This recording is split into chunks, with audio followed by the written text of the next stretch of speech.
Welcome to the Disconnection Podcast. My name is Ben Haramadi, and I'm here with Kyle Nielsen, and we're your hosts for today's show.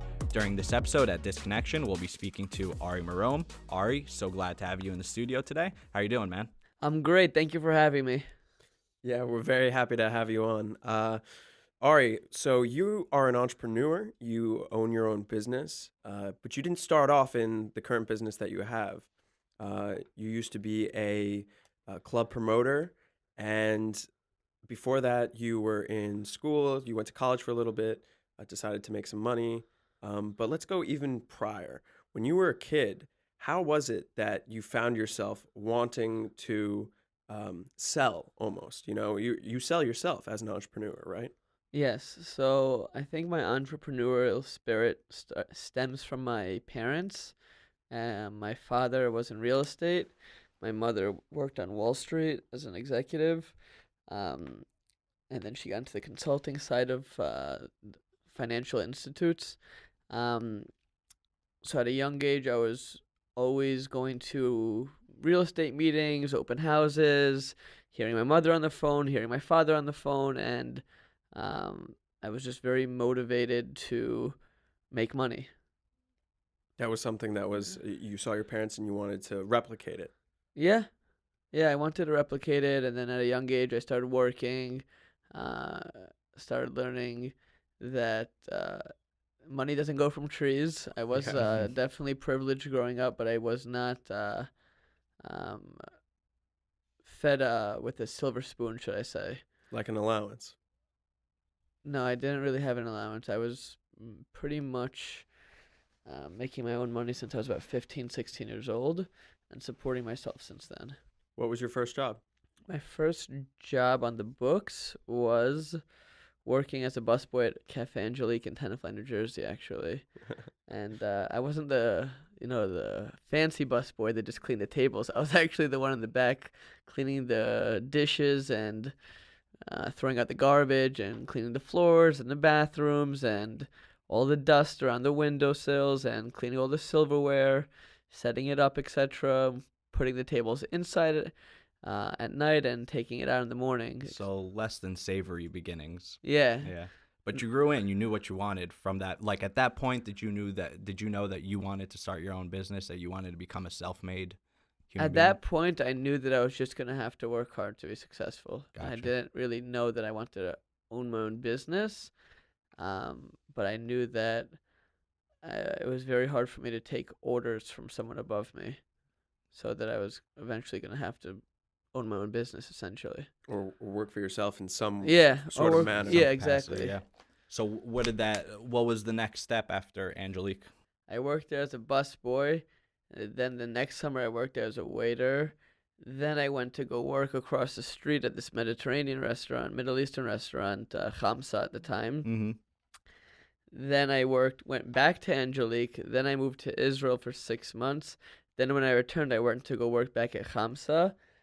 Let's back it up. What'd you do in Israel for 6 months? Or even before that. I deferred my first semester of college because I went to a boarding school for my last 2 years of high school, and I just needed to breathe and wanted to travel, and I loved Israel. I almost went to college in Israel, and then when I went there, I was going to just honestly waiter, busboy, whatever was needed, and just travel. But I didn't understand how expensive it is to live alone yet. So Yeah. I got there with $1,100, and within the first weekend there, I spent about $600 of it. So Oh, man. yeah, didn't last too long. I ended up only staying 4 months. I got bored there. I couldn't make money there, and if I couldn't make money, I couldn't really travel or enjoy. I mean, it would take me like For 3 sure. buses to get to the club. I went out by walking to the place, literally miles. Jeez. So when I came back, I knew that I was gonna have to go work. So I just started college, and I was working at Khamsa on the weekends. I'd work Saturday night for about 4 or 5 hours, and then 8 hours to 10 hours on Sunday. So I'd walk home with $250 for the weekend, But the main point actually is that I also realized how expensive it is to eat out. So I would actually take the food that we'd make on Sunday, and it would last me until about Wednesday, Thursday, as like, lunch and dinners, like hummus, like little dishes and etc. that the owner would let me take. So that helped out, and then in my Are you living at home while you're working at Hamza? no, I was living in dormitories actually, really nice dorms on 55th between 2nd and 3rd at Marymount Manhattan College. You were coming back to Jersey. I to was work? coming back to Jersey, Jeez. and I would take the bus back sometimes. Or if somebody was in the city, they'd come pick me up. But on the way back, my brother or my mother or father would always drive me back to the city, like at 10 p.m. on Sunday night, and then I'd go to class the next Doing day. God's work driving you like that. Yeah, it Holy. was crazy. And then in the first semester, I went to a rooftop party on St. Patrick's Day, and my school was about 85% women, 10% gay, and 5% straight, I'd say, male. And I went to this rooftop party, and I brought 40 girls with me from the dormitory. And when I got there, one of the guys was working in nightlife at the time, and he's like, "Listen, looks like you know how to bring people to a party and host. You're entertaining, etc. You should come work for me in nightlife and get paid to do this." I was like, "This guy's full of shit. What do you mean get paid to do this? That sounds like a dream. Yeah. Party and get to hang out with beautiful women." So I basically signed up right away. There was obviously no paperwork, but I was like, I'm in. So it was a Wednesday, was the first night he actually told me to come to work with him. And I think I brought 19 girls on a Wednesday, which was a lot back then. Because first off, I just started. Second off, Wednesdays, most promoters bring 5 to 10, maybe 15, 20 girls. It's a lot. Not a lot of people go out on Wednesdays. And I was working with him probably for about 2 months, and I didn't get paid at all. Every week it was a different excuse. It was this bullshit, that bullshit, and I just really couldn't continue to survive by doing that. So I was like, listen, either I'm going to get out of this business or I'm going to need to start getting paid. And he wasn't doing well personally. It looked like he was doing well because of the numbers that I was bringing, Right. and I was working underneath him, so he took all the credit and all sold money. And So he's a schmuck. he is definitely a schmuck, but he was a schmuck that taught me not, if after 2 weeks somebody dodged you with payment, just cut your losses. Don't continue to work there because you're, the horse with a carrot in front of its face that's never going to get it. So I met some other guys in the industry, and they're like, "I'll come work for me, come work for me." I started doing a lot of numbers, 20 to 50. And then I partnered up with a friend named Mike, who I actually wasn't really close with in high school, but I heard that he started doing it a little bit. And I was like, listen, let's do it together. Let's do one big party and see how it goes. And let's work for someone that says they're going to pay us. And if we get paid, we'll continue working together. And we did this party. It must have been in July of 2011. How old are you at No, the maybe time? July 2010. I just turned 19. Okay. So I was not really legal to even go into clubs, but the way I held myself, I never got carded once, honestly, in all my years. At a club that I worked at, I never got carded once. The manager would wait outside. I'd introduce myself. He would introduce me to the doorman, the security, the cocktail waitresses, the hosts, everyone. And that night that we did it, we must have brought about 110 to 115 people, I'd say. And we got paid on about 100 people. And if you multiply it times the dollar per person that would walk in, we made a lot of money that night for a 19-year-old. So my question is, how do you get 115 people at a club like that? So we would use social media. BBM, BlackBerry Messenger, was really big back then. So you Right. got to do one mass BBM and it would pop out in purple, which was the best thing ever. Those Blackberries are great, man. I've missed The Blackberries were the best. You could type so fast. It's not like these Apple, I agree. Great keyboard on them. Great keyboard. It was actually funny. I never had a fancy phone. Somebody gave me their old Razor when I moved back to Israel. when I moved back from Israel, and I had to I realized that I can't continue messaging dozens to hundreds of people a day on a Razor, on a yeah. flip phone. Mm-hmm. So I actually remember I went to Verizon in Midtown and I bought my first BlackBerry, and I was like, I think I had $300 in my bank account. I just spent $200, with on the phone. I was like, I'm all in. That's the tool right there. Well, that was your tool. That ended up helping Yeah. you find these people, right? Yeah, it's like, trying to work without having a computer nowadays. Mm-hmm. And I got this phone. I learned how to use it pretty quickly. And then I built a system, honestly, that every day at around 12 o'clock, I'd start texting as many people as I can. And I'd categorize these ladies that I'd introduce myself. I introduce myself to anyone. If you were beautiful and you were walking into a yellow cab, I went and gave you a business card.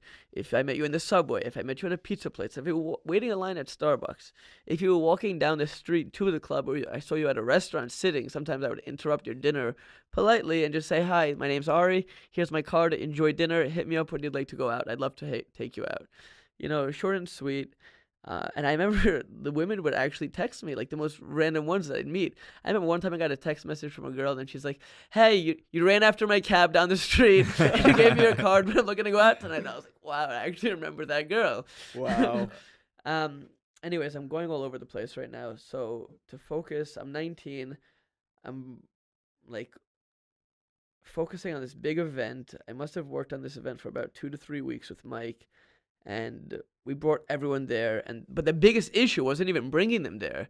That was like the easy part, because between the ages of 18 to 21, all you want to do is go out every night as many times as possible. Sure. Yeah. Like if there's a brunch party and then there's a midday party and then a club party at night, like you want to go to all three, So the issue was the IDs, actually. So I realized that the IDs are going to hold me back because everyone had really shitty IDs. And not to get too much into detail today, but I realized that I had to figure out how to supply people with the best fake IDs possible. And there was this guy in China doing all this work at the time. It was called ID Chief.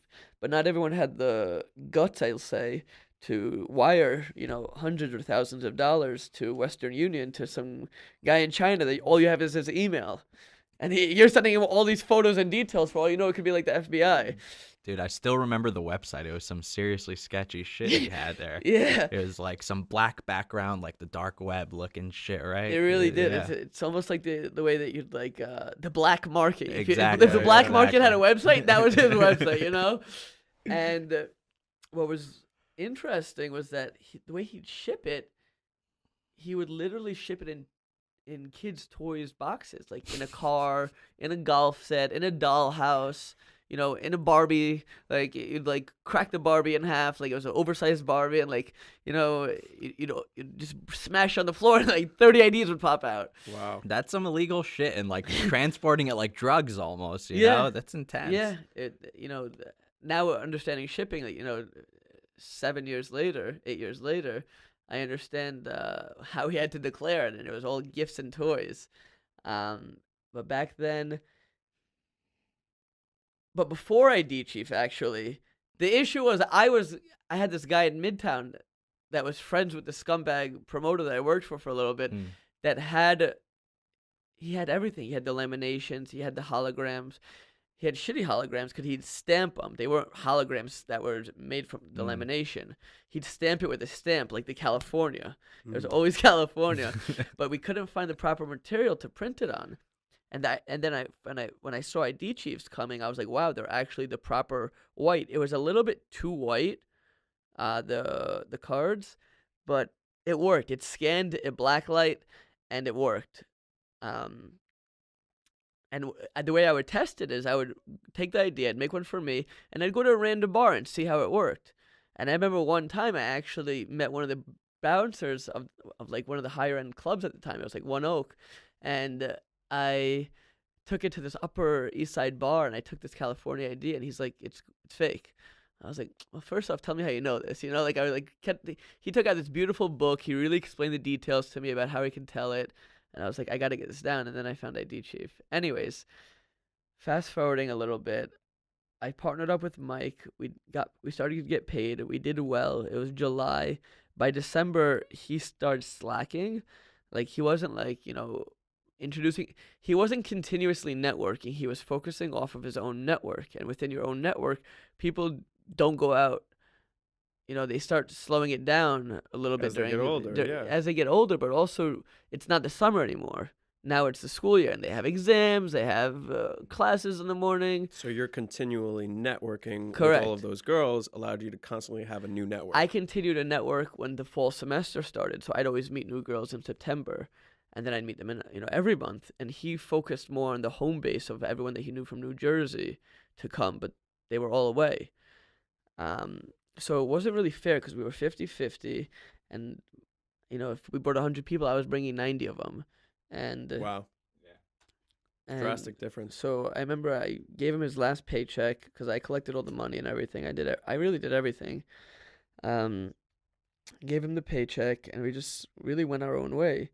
And he was a really fun guy to party with, though. I mean, we'd get home at like 7, 8 a.m. and he was older, so he would drive, he would pick up the girls, he would arrange this, he would arrange that. And then I named the company Ari Gold Group because when I get to the door, they'd be like, "Oh, your name's Ari, like Entourage, like Ari Gold." So my brother came up with the idea. He's like, "Just call yourself Ari Gold." And then I was like, "Well, we should make it seem bigger than it is. So why don't we call it the Ari Gold Group?" So everyone thought, like, even like recently, I'm about to sell a laser to one of the doormen who's opening up a med spa, which is actually really funny how, everything comes back in a full circle. And he's like, it's crazy. I remember you used to bring like hundreds of girls to the club and you had so many promoters underneath you. And in my head, I'm like, I didn't have anyone working for me. It was all me. It was all me. And I had one girl named Nicole who worked with me, and she was like an assistant / future partner. I mean, she was the best. That woman's the most talented woman I've ever met. Anything that I needed done, she would arrange. She was sharp as a tack. She was enthusiastic as hell, and she knew what she was doing in regards to networking, to hosting, to holding down the table, to saying no, to saying yes, to making quick decisions. And so I focused on the underage crowd because they came out more. They needed me more because I got very close with a lot of the owners, managers, and most importantly, the bouncers who I would take care of. I mean, I'd put at least $500 to $1,500 a night in the bouncers' pockets. Very generous. Yeah. Well, Well, you not need from to my get the money. people in. I would collect it from the girls or the guys that were coming, and they had And then to. you'd give them a cut. I'd give him everything. I didn't want to cut. That wasn't. It wasn't greedy. That's his pay. I get paid per head. This is my job. This is your job. Cool. I had FIT on lockdown. I had LIM on lockdown. I had Pace. I had Marymount. I had NYU crowd. I had, These are all the different schools all in the the New York different City schools in area. Manhattan. I even Yeah. had Manhattan College that was like in the Bronx. So you solved the ID problem. You had no problem getting these people in after you got your system working. Then what's most interesting to me is what your marketing techniques were over this time. So you had your BBM mass messaging. I remember Ari Gold glasses just like showing up everywhere. So Tell us about that. I had this. I made stickers, and the girls would just take their tops off, and I would just sticker their breasts, honestly. And they would walk around the clubs like just flashing everyone, and it was amazing. And then like I'd pour the bottle down like their throat, like almost like it was actually like Kirill was here, but like Oh my God, I but forgot not. about that guy. Yeah, the slut whisperer. the slut whisperer The on social slut media. whisperer. I saw him recently. Yeah, but I knew that when I was 18, I knew that I wanted to get out of this business by 25. Mm. And nothing against him, but Yalla. it's different when you're the same age as the girls compared to when you're 10 years older and the girls are 18. Sure. Gets a little weird. So, anyways, these girls would do really anything I asked for them because I would do so much for them for their birthdays, to make them go out, to make them feel special, never wait in line. So they'd sticker their chest with or without their shirts on. They'd sticker their butts. They'd sticker their arms. They'd sticker their, and then they had those glow lights that they'd give at the clubs. It was like these white foam lights that you'd hold that were soft, so like you couldn't like hit someone with, but like it like would light up. And this was like when the electric music started like really coming in. So I'd buy those with the Ari Gold Group on them, but those were expensive. It was like really expensive. But I was like, in regards to marketing, people can't know who you are. People can't hit you up and use your services if they don't know who you are. Right. So the number one thing is marketing before anything. Otherwise, you have no business. So I focus on stickers. The IDs help me actually meet more people. the glow lights. I built a website. I built an iPhone application actually at one point. Facebook, BlackBerry Messenger, word of mouth because I gave good customer service. You're also giving IDs, so anyone that's getting a good ID is all of a sudden going, yo, by the way, like, you should check him out. Correct. And not only that, the way ID Chief worked is that they would ship me 2 IDs. So I'd give one to John Smith, and I'd have an extra one of John Smith. And that next time somebody looked like John Smith wanted to come out, I would just let them borrow the ID for a second and walk in. So I had it really on lockdown. Fast forward, I turned 21, and I'm like, seeing that I'm making great money, but I want to make more. Were you in school at all during this time? I was in school from 18 to 21. And then I was like, the summer's coming along. Like, I'm going to be doing the Ari Gold Group. It's actually my most successful summer. But I decided I wanted to get my New Jersey real estate license because I was moving back to Jersey for a little bit. And which sucked. I really enjoy living in the city. There's nothing like Manhattan for me. And I moved back to Jersey. Took me about, I'd say, a month to get my New Jersey license, maybe like 6 weeks. And I really wanted to prove to myself that, I did well on exams I studied for, but I wasn't like a top student. I got by, I got my, B's and C's and sometimes my A's, and I was really good with bartering. I had my Adderall prescription, so people would write my essays, and they'd get a couple of pills so that they could do their own essays. The classic college bartering system right They'd there. be like, it's going to be $50. Well, here's your form of payment. Here, I'll Venmo you 10 milligrams. And I realized that it just didn't make sense. I was spending all this money on college. I was taking dance classes as an elective, African American history, speech. I was like, this has nothing to do with business. Why are you making me spend an extra $3-4 grand a class to take these electives? So I moved over to go to community college for a semester. And in community college, within the first 2 months, I stopped. I was like, it's not for me. So I got my New Jersey license in the summer, kind of going back and forth, but got my New Jersey license in the summer. And I started to work in real estate for about a month. And I know that the pipeline to close a real estate deal is a long time and there's no salary.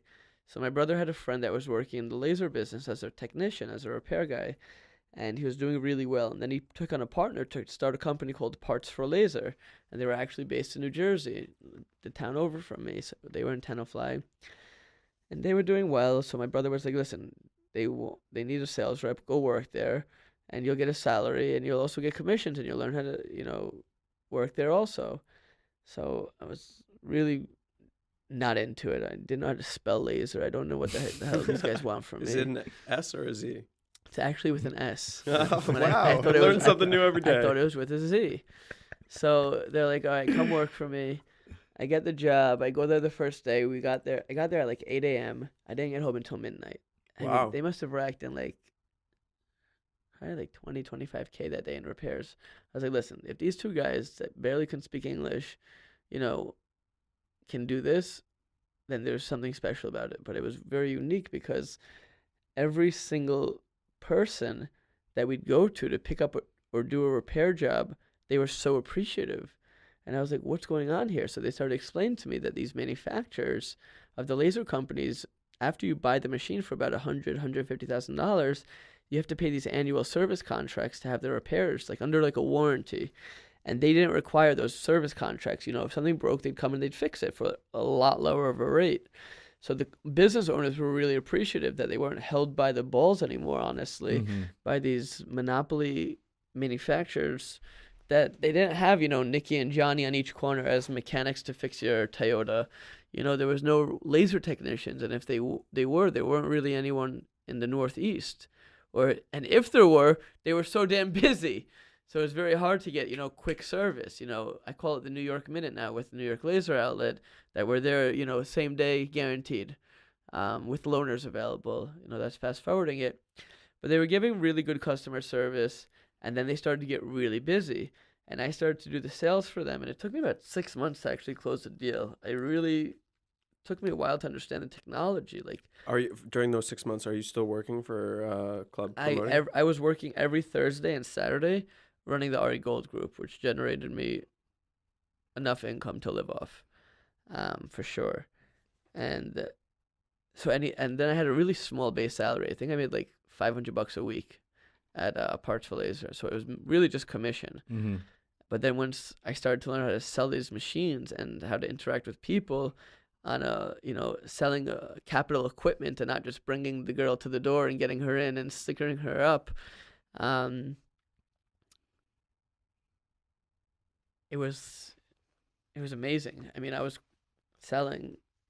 I'd get in there at 9, and by 1 o'clock, I'd rack in a couple of $1,000s on a commission. I'd be like, I'm going home, or I'm going on a week vacation. Like, Wow. so I started like, I saved money. Don't get me wrong, but I was definitely spending a lot. Now that I look back, and I started to do really well there. Fast forward about 2 years later, it was the summer of 2014, and one of the family friend, Ronan, is a dear gentleman that I loved working with and absolutely adore. But his partner I really was not getting along with. And I had these really great ideas, to open up a showroom in Manhattan. I was like, listen, all the big clients, all the plastic surgeons, the dermatologists, the big medical spas, that are doing multi-million-dollar businesses, they're all in Manhattan. Also, the laws are a lot more lenient in New York than New Jersey. Like, an esthetician can do laser hair removal in New York, while in New Jersey you have to be a doctor. So What's an esthetician? An esthetician is someone that generally completed about 600 hours of cosmetology school. So Aesthetic school. Okay. So you can be without your MD doing legally buying lasers in New York City, and I'm sure that just opens up shitload more clients for you. You can be Right. blind, have one hand, and not know how to speak English, and operate a laser in New York. Okay. Knock on wood. So what were these New Jersey guys thinking? So you were thinking ahead, and they were not vibing They were with you. comfortable. I mean, listen, Yeah. they're mid-40s. They have kids. They have a wife. They have a home. Sure. They're within 3 to 10-minute driving distance, each one from the office. So their dream. They're making good Right. money. And you're this young buck coming in trying to change it I up was a little 21 bit. years old. So when I opened up New York Laser Outlet, I was 23. And I thought I was going to be a millionaire overnight. I swear to God, I didn't understand. Because I didn't really have any costs besides my marketing expenses with Ari Gold Group. And now I have to pay for desks and computers and rent and, buy a car and buy a van and pay employees. And I was like, all right, even though I'm selling a lot of money, I guess there's this thing called expenses, and I have to learn how to read the books. And so it was the summer of August 2014, and probably once every 2 weeks I'd have breakfast with Ronan and try to pitch him this idea, because Yoram wasn't on board, my other boss, with the New York office, and I was not going to give up on it. I was like, listen, I live in Manhattan. I'm reverse commuting. I'm here by 9. By 9:30, I'm out of the office running to Long Island or Manhattan to go to a meeting with a doctor. It doesn't make sense. I was like, I don't need a big space. I really need like under 1,000 square feet. It'll just be me. I'll run it. I don't even want to be a partner. Like, I'll just work for you. Because like I was so nervous, because it's a really difficult market. It's a really high entry point to get into this business, because you have to understand the parts, you have to repair the equipment, you have to know how to buy, you have to know what the market value is worth, and it's it's not there's no Kelly Blue Book. Mm-hmm. This isn't a car industry that's regulated or so I thought about doing it on my own, but I didn't think I'd be able to do it. I didn't think that I'd be able to get all the repairs done. You were nervous about taking that step. And I was a salesperson. I owned my own business previously, but I didn't want to focus on logistics during the day. Where's the shipping? Why is it late? Why is the client frustrated? I always gave good customer service, but in regards to what I was selling. So they were not having it. For 2 months, I'm pitching them every week. Open me in New York, open me in New York. They weren't having it. And eventually they started to like mess around with my commissions. Now, you don't really ever want to mess around with a sales rep's money, because they'll lose motivation. They'll have bad vibes during the day. Salespeople need to be clear-headed every day. every day is a new day, that they have the potential, and that they have the potential to make $1 trillion. Sky's the limit. There's no cap rate.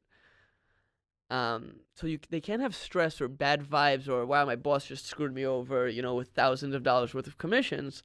Are they going to do it to me on the next deal? Am I nervous? Should I even close this deal? Should I go look for another job?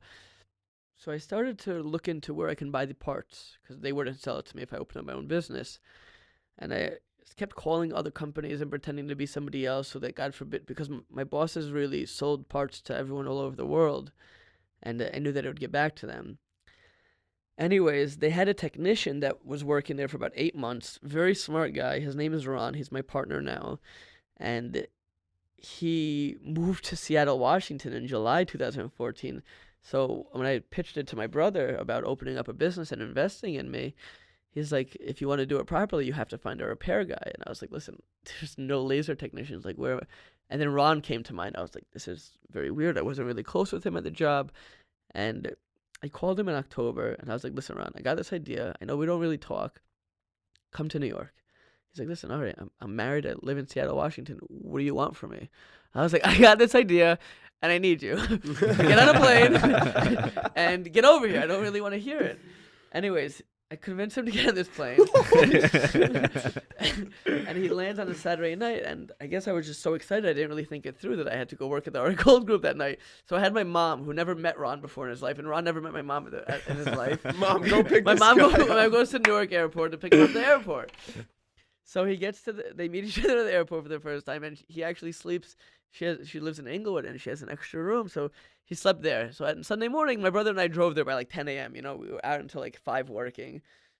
And I sit them all down in the living room, and I'm like, so guys, we're going to open up this company. We're going to be based in Manhattan, and we're going to buy, sell, rent, and repair cosmetic lasers. And they're like, my brother was on board because like he had some capital that he wanted to invest in. So my mother was on board because she just lost her job at Wells Fargo. But to convince Ron to jump on board when and move from across the move country was probably the most difficult thing ever. I mean, in my head, all I saw was like, ringing the bell on like Wall Street, becoming publicly traded and opening up this hundreds of $1 million business, and the only thing I'm missing is a fucking technician. And I'm like, you're doing it. You're fucking moving to New York. Anyways. I'm like, the whole business depends on this fucking guy that is gonna fix the machines. I need to have him. And he was smart, and he was honest, and he's a good guy. And it's important that when you partner with someone that you understand that it's really a marriage. It's even more than a marriage because you're with them all day. So it's November now, and on November 5th, I got terminated from Parts for Laser because they found out that I was trying to open up another business. That day was probably the most adrenaline I've ever had in my life. I got terminated by 9:30 in the morning, and by 11:30, I was on 57th and Madison, meeting with these Syrian Jews and another laser guy that wants to open up in New York that has a place in Florida. And I'm sitting with probably about over $500 million worth of entrepreneurs in the room. And I was like, yep, I'm gonna be the salesman, blah blah blah. I was thinking about coming to actually not open up a company and just go to do sales because I was so good at it, and work for this guy that wants to open up in New York. He had a place in Miami, and it just didn't sit right.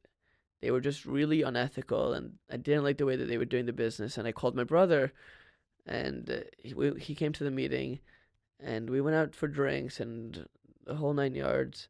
And by the next day, my brother and I looked at each other, and my brother actually said, we have to proceed as if they're not opening up and that we're doing this on our own.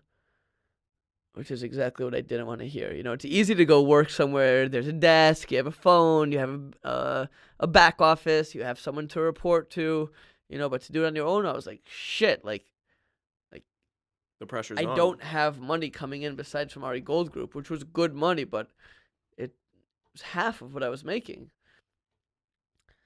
And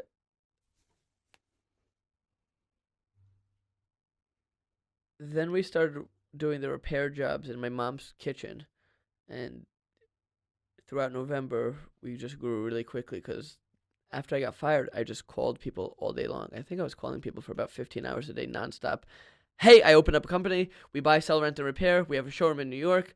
Use our services. Hey, just cold calling clients, going on Yelp and just Googling laser hair removal and just cold calling them, and I had no business cards yet even. So I put my mom in charge of ordering business cards, buying all the website domains on GoDaddy. My goal was just to get the word out, just market, build a Facebook page, my brother was focused on the website. I was focusing on letting the world know who we are, what we're going to do, and how we're going to help them and their businesses grow. Ron was focusing on buying tools. I mean, when you go work for someone, there's a tool box at least. So now at like 9 o'clock, we're going to like West New York and buying the cheapest tools possible because they didn't need to be from the Home Depot and be $10 for a screwdriver. It could be $2 from China. Mhm. Just get the damn thing to just have the proper, fittings to open up these machines. I mean, even buying a desk was difficult at the time. We didn't start off with a lot of money,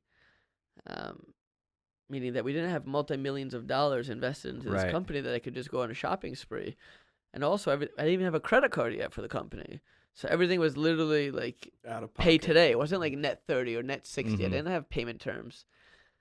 So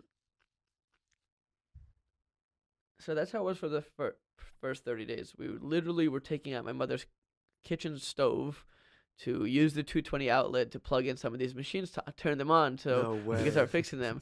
And like her kitchen table became the repair table. So like we're opening up these like hand pieces on the table, and I'm taking photos and like I'm just laughing my ass off. I'm like, we're in like 1,300 square feet apartment. I have like my sister's room was my new showroom. I had like 5 machines that we purchased from Virginia, which was actually what made us. I got this call from this like there's like an eBay for like medical devices. It's called .med, Mm. and one of the reps there was like, "Listen, there's this doctor that just called. He's retiring. He wants to sell all of his equipment. Here's his cell phone directly, so you don't have to wait on the auction." Like he gave me like the lead like under the table kind of thing, and obviously I took care of him for it. I gave him a couple $100 for the deal. So I called this doctor in Virginia, and like the people in the South, I mean, that's not even like the real South. Like they're just slow. I'm like, like they're just like they just don't understand New Yorkers. Anyways, I call him. I'm like, listen, what equipment do you have? What's the year? What's the details? What's your asking price?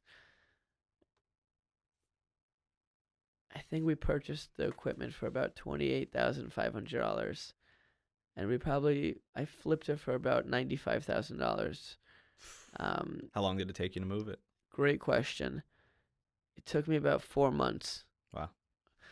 It's like the pursuit of happiness where he has all these like little devices that he bought Mhm. and like they're in his kitchen, and it was really like that. I was like, I just locked up about $28,500 in capital that I can't use to buy screwdrivers or tools or cars or anything else, or build a website or pay the bloggers to blog about the website to try to get the better SEO ranking. And the sales just weren't coming. The leads were coming, but I couldn't close it because like I just didn't have the patience. I was too anxious to close the deal within 5 minutes that I couldn't do what I was doing before and just sit on the phone for about an hour and listen and talk and don't worry that you're in California. We're gonna ship it to you, and this is how we operate. And FaceTime, I'm like on the phone. I'm like, we got these deals ready to go, ready to send a wire. And they're like, no, what is their pulse counts? Like, what's the mileage on this? And I'm like, okay, next. So I was very like ADHD, kind of like this conversation right now. And it was, I didn't close the deal for, I'd say the first 2 to 3 months, honestly. All the revenue that was coming in to keep the doors open was all from the repair department and the So parts. What was your turning point where you realized I need to slow down on the phones? I need to listen to what these customers are asking me and telling me. Great question. By the time within a month, by December 1st, we moved into New York. We outgrew the space. I mean, the kitchen counter and, the stove to use as a 220. So my brother had a friend that had a full floor on 30th Street and 7th Avenue, 363 7th Avenue, 14th floor. And that's where our first showroom opened. And it was maybe about 900 square feet. It was about a third of the floor for us, and then we shared the kitchen, and we shared the conference room, which was a really nice conference room. We paid month-to-month rent, so we didn't have to lock in a 5 or 10 year lease like you usually do with commercial space in Manhattan. So he really did us a favor, and he actually works with me now. He's my COO, so he's our chief operating officer, and his name's Iran. Really nice guy. And basically, I quickly understood why everyone thought I was crazy that I wanted to open a showroom in Manhattan. I mean, try to find parking in Manhattan is one thing, but trying to load and unload a minivan, without having a ton of employees, it was just me and Ron trying to lift these like 300-pound machines to get them into the car, to get them back to the client in Long Island, Holy. And then I have, NYPD giving me left and right tickets for, here's a $115 ticket, here's a $65 ticket, here's a extra ticket for not listening, And I'm like, no, you don't understand. These machines cure cancer, and we're dropping off at NYU. And officer, I understand that you're not allowed to park here, but there's radiation. We gotta go. And sometimes like that excuse worked, but sometimes they were just like, you've been parked here for overnight, and here's your damn ticket. So then we had to pay for a parking garage, and then the parking garage was $600 a month. And then I really understood why everyone thought I was crazy to open up a showroom in Manhattan, because the expenses would just grow like within a day. I mean, every day to open up the doors became more and more expensive for different reasons. If you wanted to take a client out to lunch, if you wanted to order in lunch, if you wanted to, pay for the parking, the tolls, the gas, the miles on the car. And in the beginning we used Zipcar, because we couldn't afford to buy a car, so we rented a car every day, which was a very high premium, because Zipcar, like those types of, you're supposed to rent it like once or twice a month, and then it becomes more affordable than buying your own car. But when you're renting it every day and the bill comes out to $150 a day, Sure. times 30 days, you're looking at like $4,500 to own a car a month, and I'm like, holy shit.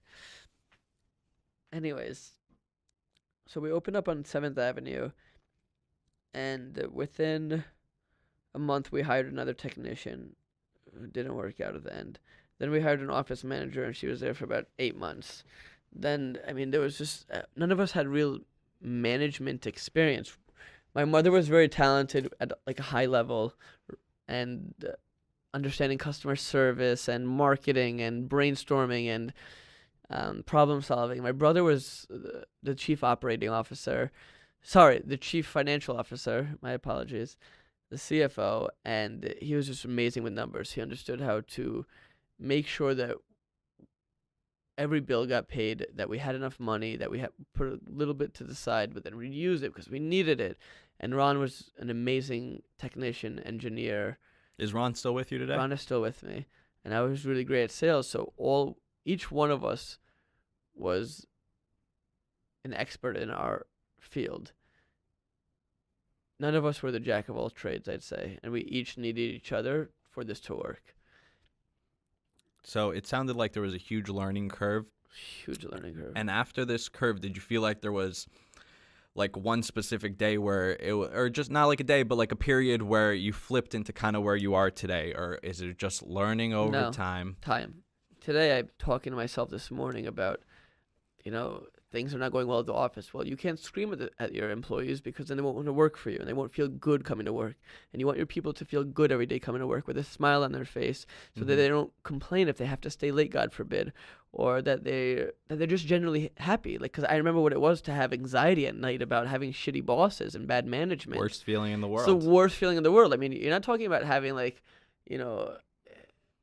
not to go off topic, but like renting an apartment with no windows, and like you could deal with that, you can't deal with going to work somewhere for 8 to 10 hours a day and having a shitty manager, having a shitty owner. Rips your soul apart, man. I know the feeling. And you feel It's bad terrible. about it. Yeah. You're stressing about work, and then you're going to work to stress. I mean, Correct. It's fucking terrible. So like every day I'm talking to myself, and what I realize is that after listening to podcasts, honestly, which is funny that I'm doing a podcast now, and watching movies and not really reading, because I'm not a really big reader, but asking from old business owners what they did, and really meditation, self-awareness, self-reflection, and having a vision of who I want to be, and it does not look like the Steve Jobs or like that asshole CEO that even though they might have a genius idea or a great business, and most of the time it could be fun, getting screamed at. The employee should never get screamed at. Like, what went wrong? Are you too busy? Or is there too much on your plate? Do we need to add another person to manage this situation? To manage the situation or help your tasks to be completed. I don't really say, I need this done today, unless it's an emergency. Like, I honestly, I learned that in the morning or late at night, I'll WhatsApp or text every single person and like the head of each department what needs to be done, what I need done from that department, and then they'll print it out and they'll make a checklist and they'll let me know what was done. And that's the way that things will operate, and that, I can't continuously scream at people. And that's probably the biggest thing I'm working at, because, they don't understand that, like, if the wire didn't come in today, it's like, well, how do you think that I'm going to pay you this week? And it's like, but that's not their fault. They're doing their absolute best, and all my employees get paid very well. They get really nice bonuses. It's a fun environment. We actually moved offices to 28th between 5th and Broadway. We have 2 floors now. We have the Penthouse. It has about 1,000 square feet of outdoor space. We do beautiful parties. Really cool holiday party. We actually took everyone to Chris Rock this year. That's awesome. Right in December at Madison Square Garden. So it's definitely a fun environment. But what I'm so appreciative of my staff now, because they don't clock out at 6 o'clock. They'll stay until 6:30, 7, 8 o'clock. They'll get there early if I need them to. If the driver needs to drive to Virginia, he'll leave at 4 a.m. so that by 8 a.m. or 9 a.m. he's already in Virginia picking up the machine from the doctor. He won't leave at 9 a.m. like a normal employee will, and then get there at 1 and then get stuck at traffic and get home at 8. And then I'll give them sometimes they'll do drives, and like I'll just be like, the next day, paid day off, enjoy your day off. You've been driving for the past 24 hours within 2 days. Well, it sounds like you understand each other. You have this synergy going. You're being a good manager and you're respecting your employees. I'm learning now. Probably in the past 6 months, I've really changed. What was that culminating from? In the beginning, I'd scream at the clients if they were just pain in the ass clients. Like, I gave the best customer service, but sometimes they were just so demanding. I was like, listen, call my old bosses, see how they treat you. Call the manufacturers, get taken advantage of. But don't ride my ass. The repair's being done. We can't expedite this process any faster. We're doing the work right now. But they're like, I need the machine right now. So then I was like, what can I do to give better customer service? Because we can't speed up these repairs. They take time. Yeah. So I realized that if I want to give the best customer service, I have to be different. So I started to spend tens of thousands, honestly hundreds of thousands of dollars on extra equipment to provide as loaners. So when the repair is needed, the clients are still being able to treat their clients for laser hair removal, so they don't have to reschedule their patients, and basically give it to them for cost. Like, they pay $500 for their loaner, but they're generating thousands of dollars a day. Anyways, they must love that, though. Nobody they else love is it. doing They that love for it. them. If you read our Google reviews, I think we have like 4.8 stars with like 135 reviews, and any of the negative reviews, which I think are like 3 or 4 of them, or either spam that my old bosses basically had asked their clients to put. They became your competition. Yeah. I mean, honestly, well, no, they're in New Jersey I now. became their competition in a sense. Right. And not in an ego way, but we really are giving better customer service. We're giving a faster response time. We're always available. Like, they don't always pick up their phone calls like after 6 o'clock. Like, if a client calls me at 10 p.m. or 6 a.m., I'm answering them. We're providing tracking numbers the second something's shipped. Like really, like how Amazon, like, you never get a no. Mm-hmm. Like, when you have to return something, they're like, here's the label, the refund's being processed, it will take 3 to 5 days, it's easy to use, and you just have a good feeling with them. And not like you do with Apple right now, who... a lot of shitty customer service. A lot of shitty customer service, a lot of unethical things that they're doing, and I believe that it's not always about making a lot of money right away, but, well, now I've had to accept it because growing a business doesn't happen overnight, but that providing these loaners that instead of taking out bigger bonuses for myself that I'd rather give the clients better customer service, which will help build my brand name. And now we just invested in probably the biggest show ever at the Javits Center. And this is what, your third or fourth year? This is my third year at the Javits Center, and we have one of the biggest booths there. It's a 20 by 30. We have about 15 people coming. We have 2 massage beds or 2 treatment beds. And what is the show that? So that it's this is all actually for? so it's really funny. So we're not just buying, selling, renting, and repairing anymore. We buy, sell, rent, repair, supply parts, offer financing, training, and also we're doing in-house financing now, which is really nice because I started to understand what it is to finance equipment, because it's compounded interest, which is as Warren Buffett calls it, the eighth wonder, or Albert Einstein calls it, the eighth wonder of the world. And compounding interest, once you understand it, I think a lot of people don't understand They it. don't. Do you have They a don't. simple way of explaining it, you think? a simple way would be that understanding that if every day you add up a simple way of explaining compounding interest. If I give you $20 and I charge you 10% interest every month, the second month I'll have $22 out. Then the next month you're going to do 10% on $22, not on 20. So you're actually going to have $2.2 back. So then the month after that you'll have $24.20, and it grows that way. It's not every month you're going to make an extra $2. Right. And eventually, by the time you get to month 10, you're probably having like hundreds of dollars, and it just happens. It's exponential. It's exponential. And that's how you make money. And that's really the way that you make big money, is these banks and these people that are giving out loans and credit cards and, cash advancements to businesses. I mean, don't get me wrong, it's definitely high interest, but the banks are not approving them. They're startup businesses and they don't have options. So I explain to the clients, don't look at it like you're paying $1,500 a month when you could be paying $1,000 if the bank was to approve you. You're paying $1,500 a month to have the opportunity to make $10,000 to $20,000 a month. And without me taking the risk, because you have a 600 FICO score and you have 2 homes and a car and a boat, that I'm still going to give you this equipment, is that now you have the opportunity to generate hundreds of thousands to millions of dollars a year. And without me, your business can't grow. You've become the ultimate middleman. You allow yourself to be at every point in their occupation. Yeah. Yeah, and we provide now business development consulting, which is free. I do not charge the clients. I believe that if I help my clients grow their businesses, that every year I won't need to call them and say, hey, do you need to add more equipment? But they'll call me and say, hey, I need to buy 3 machines this year. My business is kicking ass, and I need more equipment, and I love working with you, Ari. That's an awesome way to approach it. I agree.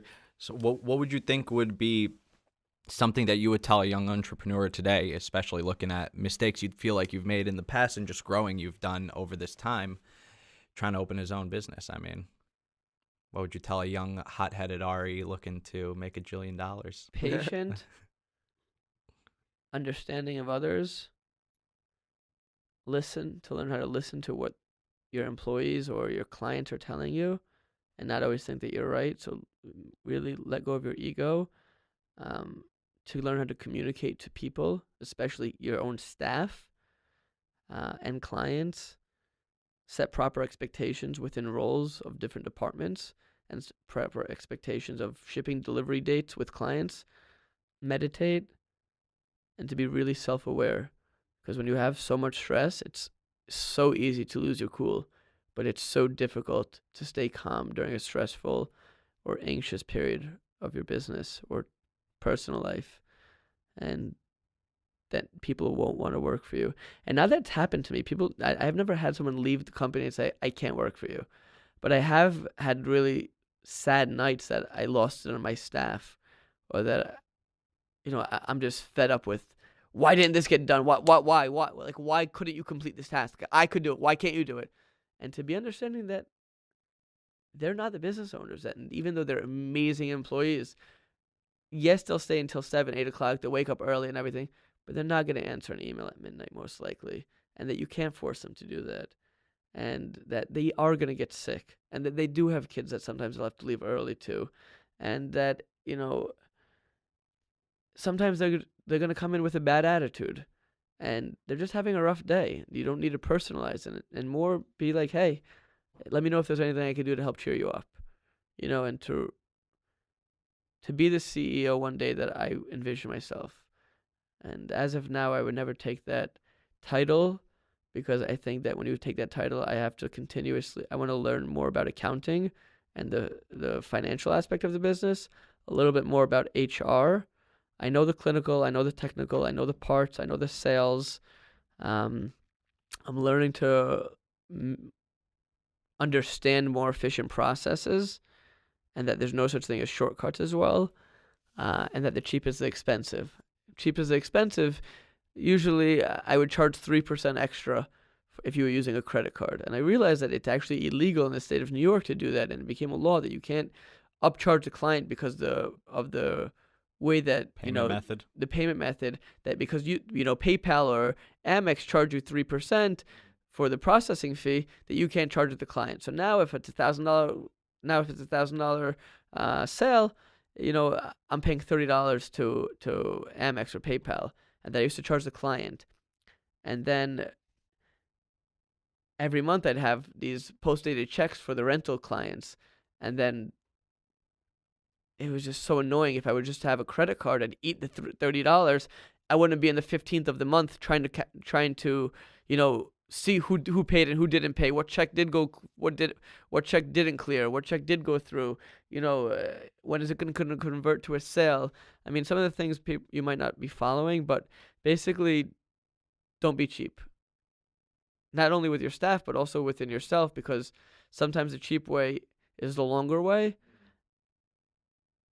and that just causes more work for different departments, especially when you're collecting money.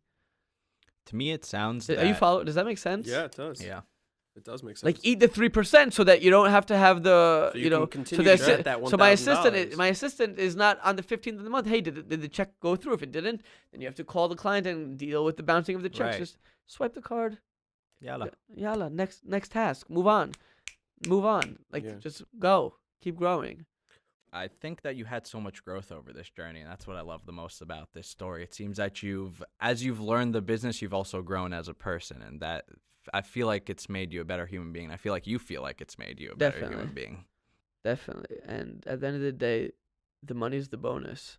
You do it for the hustle, and that's really the truth. I don't wake up and I'm like, I want to put $1 million in my pocket today, or I hope I close business and everything, but I do it because it's this adrenaline rush, and I'm not an adrenaline junkie, but it's a high. It's like, is the shipping is it gonna arrive on time? Is this machine gonna blow up? Is this machine even gonna turn on today? And it's a lot of self-reflection. I didn't think that, now I understand why these CEOs of Apple and everything, they wake up at 4:30. Because I started waking up actually at 5:45 about a year and a half ago every day. Probably get out of bed and have my coffee by around 6. And I try to go to the gym. And I've been slacking a little bit, but not because you want to, but because you actually need to. You need to have about a half hour before, if you have kids and a wife, before you interact with them, or, before you get on the phone with clients. You can't wake up at 7:30 and get on the phone by 8:30, 9 o'clock, and you have no time for yourself. In the morning, you need to have about a half hour to an hour in the morning to just prepare yourself for the anxiety and stress that you're going to have throughout the day. And to be able to know that you will get through this, you got through it yesterday, and that you can get through anything. And then at night, to also have that wind down period. I live alone, which is great now. I used to always live with roommates, and to be able to talk to myself and, listen to music and unwind and reflect upon what I did well today, what I can do better tomorrow, and what I didn't. The most important is to really reflect on what you feel like you could improve your personal or business life in, and change that, because that's the hardest to change. What would you, to give yourself a plug, If anyone wanted to reach out to you to buy a machine, get entrepreneurial advice, or maybe come work for you as a salesman or maybe a technician, where could they reach you? They could reach me on my cell phone 6 days a week. Well, really 7. I just don't work from Friday night sundown to Saturday night sundown for religious reasons, but they can come by the showroom on 15 West 28th Street, Suite 10B and Penthouse A. And my cell phone is 646-455-7436, 646-455-7436. And check out our Facebook, our Instagram page, NY Laser Outlet, our YouTube, Twitter. Read our Google reviews and our Yelp reviews. And if anyone's listening, and they want to make over $100,000 this year, and they have what it takes to become a sales rep, give me a call. And I promise you, I will make sure that you don't walk home with anything less than 100K. Well, guys, thank you for joining us for another episode on the Disconnection Podcast, where we aim to inform, inspire, and close the disconnections in your life.